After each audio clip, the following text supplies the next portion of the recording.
El día de hoy, manis, I invite you to think about the parts of you you've tried to forget, perhaps the parts of you you've tried to silence or even hide.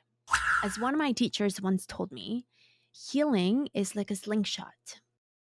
The more you're willing to pull back the rock that you're about to propel, the more you're willing to sit with discomfort, the more you're willing to acknowledge the sadness and feel it and honor the parts of you you've left behind, the further forward the rock will go. When you give yourself permission to feel it, when you accept her, when you honor her, that's when you build the momentum of that version of you who's waiting to get ahead. Sabrosura pa' ti que.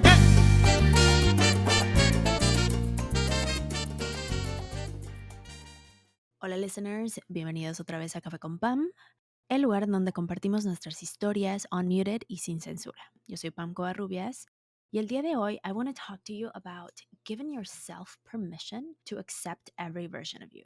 I know this is going to sound probably very challenging and even contraproducente, así como que ¿en qué me beneficia type thing?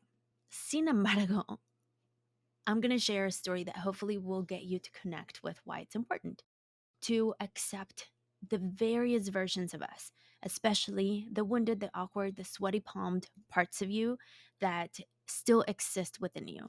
Let's just say that there are various versions of us that have existed throughout timelines, yesterday, last month, 10 years ago. And those versions of us have learned and evolved, and they still exist within us because they still have that experience. In other words, you remember what you've lived through.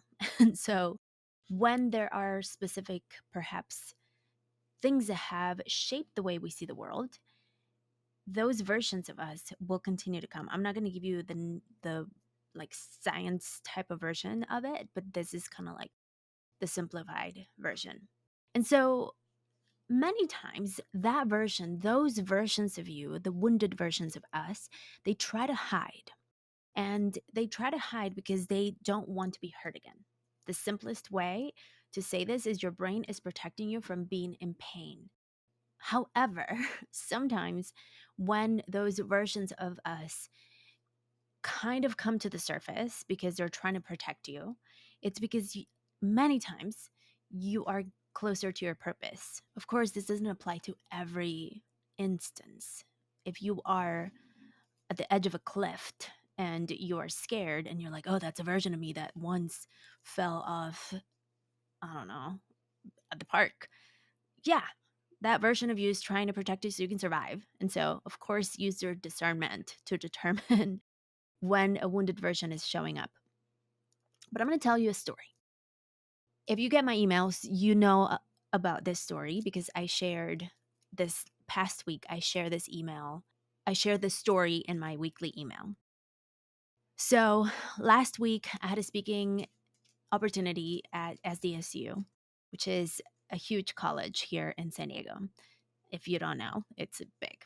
And I left early because I know I always get lost. Anytime I go to any university that's huge like that, there's always like the maps just don't work.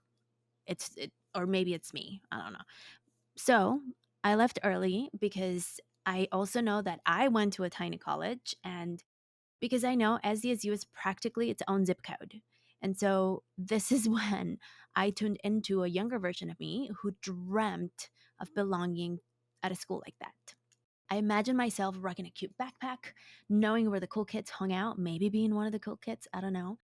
And what's funny is that I did get lost because my map took me to the art department.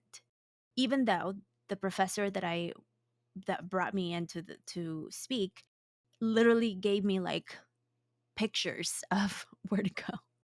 And I still didn't make it correctly.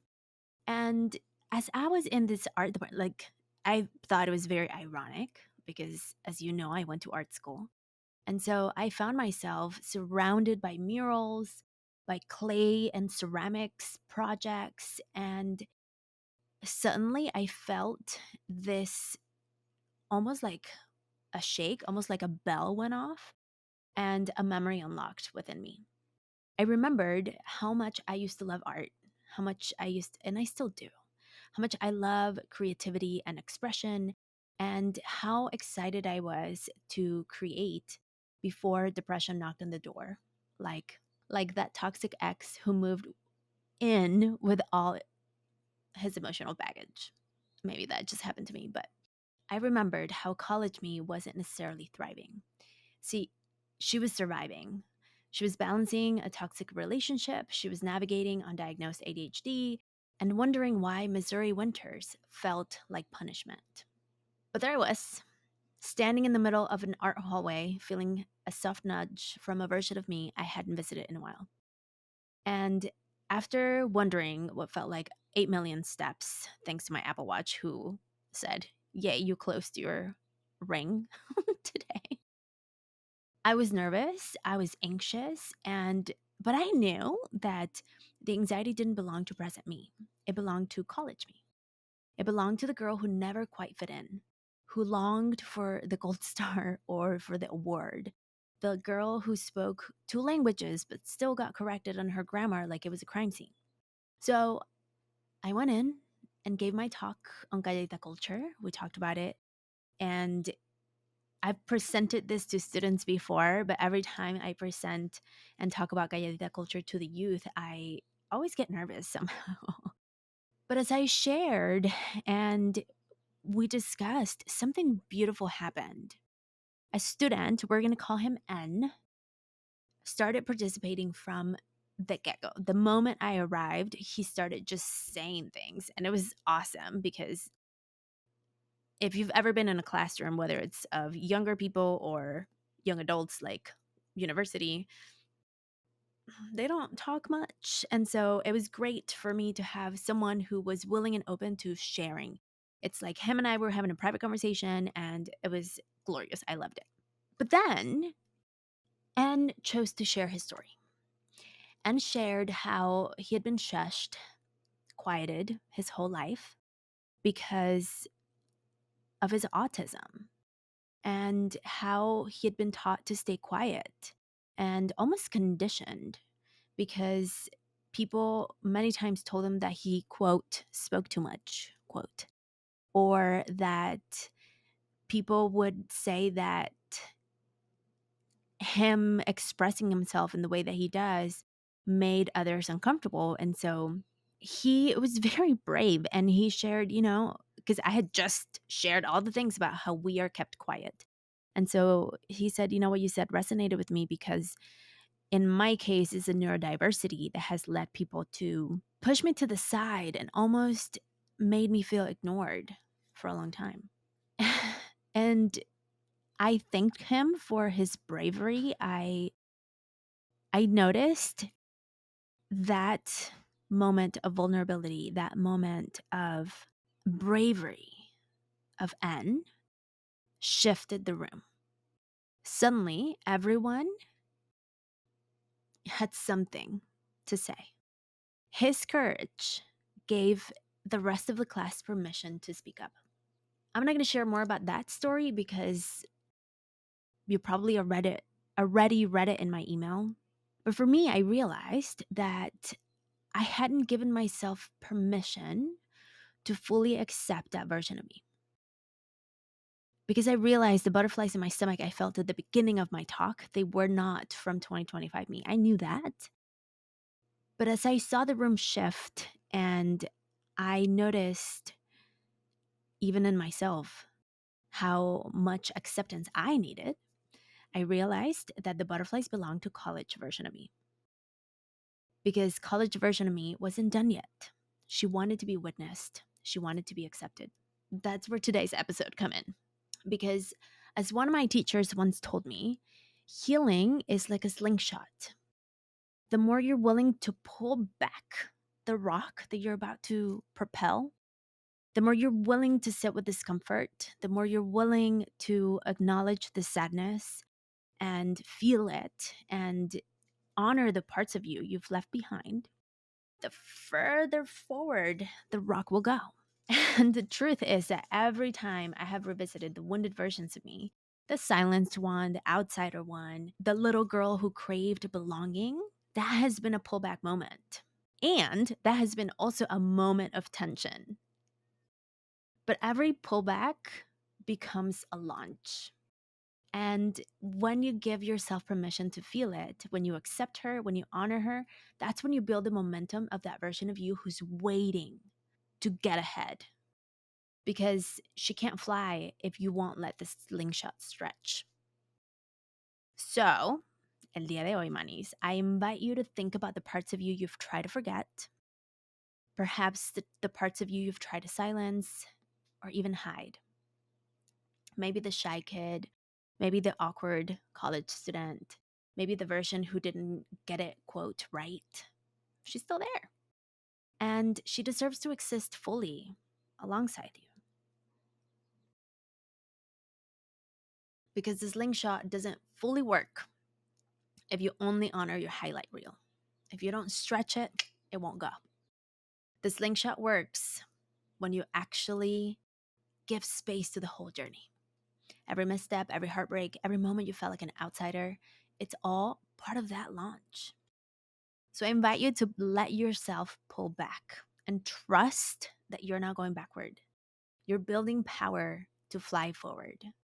And I want to caveat here to tell you that you don't have to suffer through what happened again. It's not about taking yourself back and like suffer through it. That's not how it works.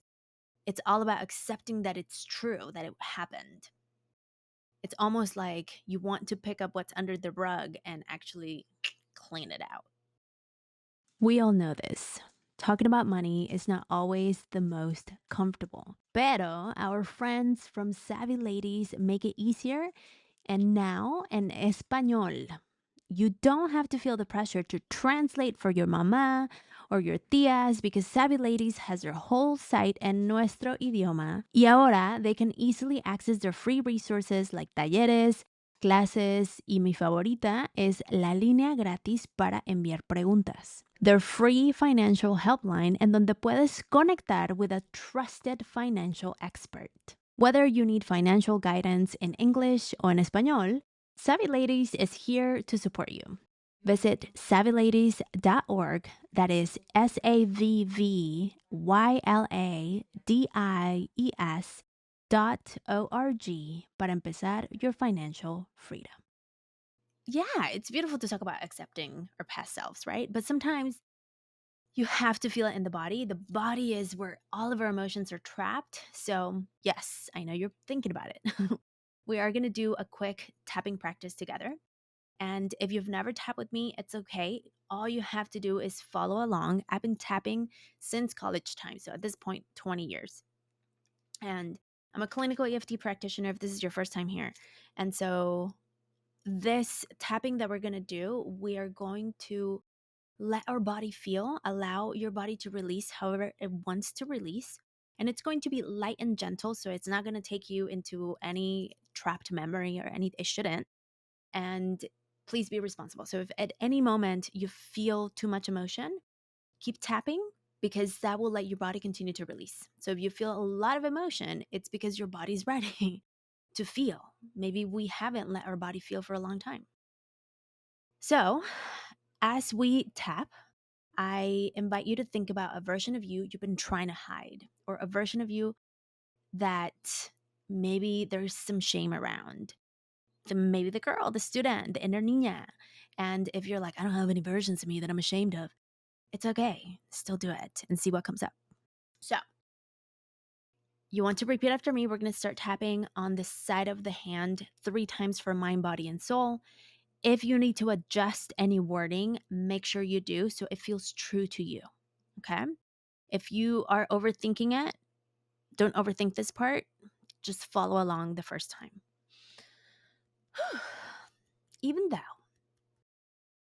I have a version of me I have tried, perhaps, to leave her behind, I am open to accepting her now. Even though I have perhaps judged her, I am open to giving her love. Even though I may have thought that she wasn't enough, I honor her strength now.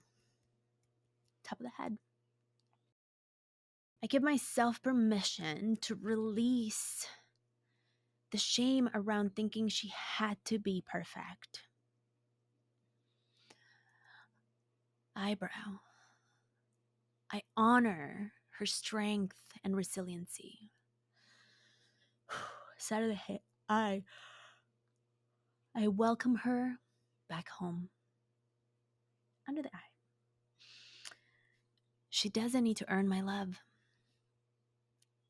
Under the nose. I am whole because she is part of me. Collarbone. I am willing to accept her and use her strength, her resiliency as fuel.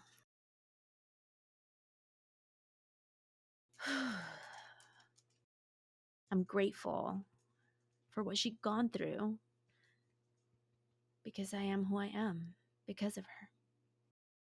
Shake it off. Take a deep breath. Tune in. That was very simple. That was very easy. I crafted this tapping sequence with the purpose to not activate you and with enough words to get your brain going and to get you to feel. So if you saw me yawn in between, in the middle of it, is because that was a way that my body released. And so don't hold back on the release. Everyone releases different. And you may release with yawning like me, I'm a yawner, or you may release by sneezing or tearing up, or you may have to go use the restroom, or however you. I have a client who actually sweats. And so if you start sweating, hey, that's your body releasing. Okay. Now, if you want to go deeper, of course, I have some journaling prompts that I want to leave you with that I do myself. So anytime I get a moment of an activation where I feel like, oh, there's something there that's not present me, what version of me is it? So question number 1, what version of me have I been trying to hide? And you don't have to go to the moment. It's simply to acknowledge maybe the version of me that didn't speak up, maybe the version of me that lost control and just went like super telenovela screaming. So you don't have to go to a specific moment. Just think about the instances. Number 2, what did she need back then that she didn't receive? And this is why it's a journaling question, because as you let yourself write, perhaps that will give you some answers on the thing that she was lacking. How could you honor her now as an adult? What would you tell her if she was sitting across from me? And there's actually an exercise that I do with clients where we actually sit down with another version of you, but you can do this yourself through journaling. What would you tell her if she was literally sitting right there? And how does accepting her help you move forward? That question is one that has led me to just overcome so much shame, so much doubt, self-doubt, so much fear. Because once I give myself permission to accept a version that perhaps didn't quite make, create, achieve, because she didn't have the tools, the resources, etc., then I can use that as power for my present self to say, hey, she didn't create this, yet she did it anyway. And now, because of that, I can do this. And so my invitation to you is to return to these questions and even to the tapping sequence as often as you need it. For Supporters Club, we're going to add just the tapping sequence as a separate episode. So you have that at any moment and you can just literally plug in and start tapping. One thing to remember is that this exercise of acceptance isn't a one-time thing. It's a practice. And so every time you love that prior version of you a little more, it's a way to pull the slingshot back, even with more intention, because you're accepting more and more. And you're building your power further in the most authentic way to you. Bueno, muchas gracias por escuchar el episodio de hoy.